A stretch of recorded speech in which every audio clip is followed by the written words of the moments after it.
Thanks for coming. I'll answer any questions for you guys. Front row right here, Clay. Last week you said you weren't quite sure what happened.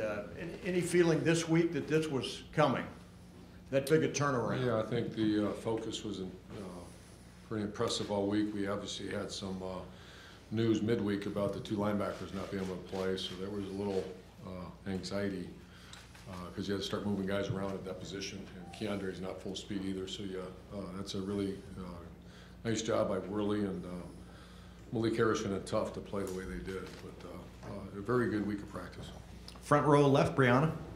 Coach Meyer, lately we have been getting flack for targeting, and that's having key players ejected. So are the players not aware, or have they lost some discipline when it comes to I was hitting? very upset with that. Of course they're aware, but I'm the same way. I was irate when that happened, and so just got to keep coaching ourselves through it.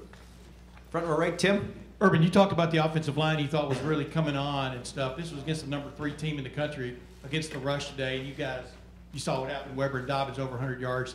Just what did you see really clicking out there from your vantage Stud point? really did. Our line coach really did a nice job. Him and Kevin Wilson, as far as game planning. You know, you make we have made mistakes in the past where you run from normal run sets. If you noticed, a lot of those were spread run sets, and you try to just get it down to 6 people. Because the more people you bring into the box, there's an extra player there all the time. And first of all, the game plan was very good, but that's secondary compared to the execution of the offensive line. And I thought the running backs ran really, really hard. You know, even when they got hit, it was a +2, so you're in that 2nd and 4 mentality as opposed to. And that's when you face a team that's that committed to the run, and you have to have that kind of physicality of running backs. And I thought our 2 backs played fantastic. But to see Weber hit those 2 home runs, what did that mean to you? Obviously, you kept waiting all year for those home runs from him. Well, he had such a good off season. You know, and he's much better player than he was a year ago. You know, he's a good player a year ago, and then that darn injury, the hamstring was darn near surgical, where that would have been the season. And he rehabbed it, and a lot of credit to Mike to just hang in there and keep going. And the 2 of them today were, you talk about 1-2 punch. That was outstanding. Far left, Ari. Urban, you guys talked on Monday you talked about how you'd like to see the running backs or JK touch it more. Both those guys got a lot of work today. Did you guys make any game plan changes, or did you feel like you approached things differently from an offensive perspective this week? Yeah, there was a mandate and to make sure those guys touch the ball. The flow of the game also dictated that we were controlling the line of scrimmage on both sides. You know, what happens in other games is when you get behind, or when, you know, it doesn't dictate it that way. But that was a mandate from me, and it was, once again, mandates are easy. The execution was outstanding. Far right over here, Austin. Urban, I don't know if you would single out one of the 9 units, but it felt like after what happened last week and even in the Oklahoma game early in the year, the linebacking group was maybe under some pressure. Were they in the spotlight for you this week, and what was the process like of sorting through those options to go play today without 2 starters? That was awful. That was when, once again, 2 of your better players or 2 guys that starters go down, and that was, if someone had checked with me on Thursday morning, that was not a good deal. But I thought Coach Davis and Coach Giano did a great job getting those guys ready. Worley played a brand new position today. But that's what's, you know, a leader, a captain, a guy that's been around it a while. That's what you would expect out of a guy like that. Is he better outside? Does he fit better than he has in middle when you move him to the perimeter there? Well, those are things we'll look at. That's kind of what he played last year for us. Far left, Doug. Urban, you guys lost in 2015 to Michigan State and went up to Michigan and ran the ball and blew them out. You came off a loss this year, ran the ball, and had a blowout win. Is there something about a loss that gets you guys dedicated back to the run game? I think there's just, we use the term around here quite often, the laser light focus on, you know, those 2 running backs we have are 2 of our better players. And the week of practice was all about controlling that line of scrimmage. And we also, if you look closely at the way we ran the ball, it was not traditional. You know, the one hit, we haven't run a draw all year, and it was a draw play.